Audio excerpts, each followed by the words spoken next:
Bonjour et bienvenue dans ma cuisine. Je vous propose aujourd'hui donc cette recette de pâte à crêpes avec de la courge butternut.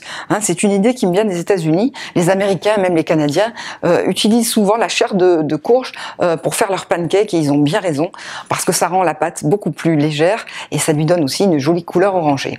Alors à part cette originalité-là, pour les autres ingrédients, je reste tout à fait traditionnelle. J'essaye toujours par contre d'utiliser des ingrédients de qualité, locaux, comme les œufs bio élevés en plein air, le lait au lait cru si vous pouvez trouver, ou du lait fermier entier. Pour la farine aussi, là c'est une farine intégrale de petit épeautre qui vient de Fort-Calquier, qui est magnifique. En fait tout ça pour vous dire, essayez d'éviter les produits industriels, la farine industrielle, le lait industriel. On va ensuite rajouter un petit peu de sel, d'huile d'olive, là alors c'est plus que local puisque c'est l'huile d'olive de ma voisine. Si vraiment vous n'utilisez pas de laitage, utilisez du lait d'amande, ça marche bien.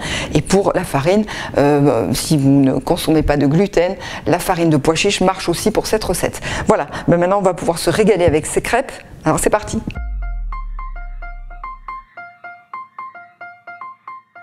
Alors pour éplucher le butternut, qui a une peau quand même dure, moi je fais des lamelles que je pèle ensuite avec un couteau et vous verrez c'est beaucoup plus facile.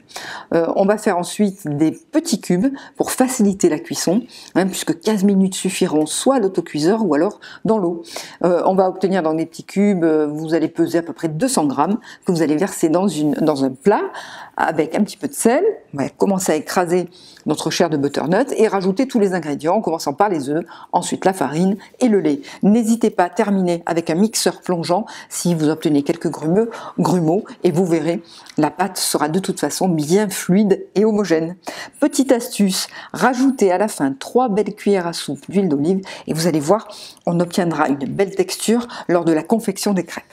Justement, pour confectionner les crêpes, encore une petite astuce, pour réussir même la première crêpe sans qu'elle ne colle, démarrez avec une poêle bien chaude et bien huilée.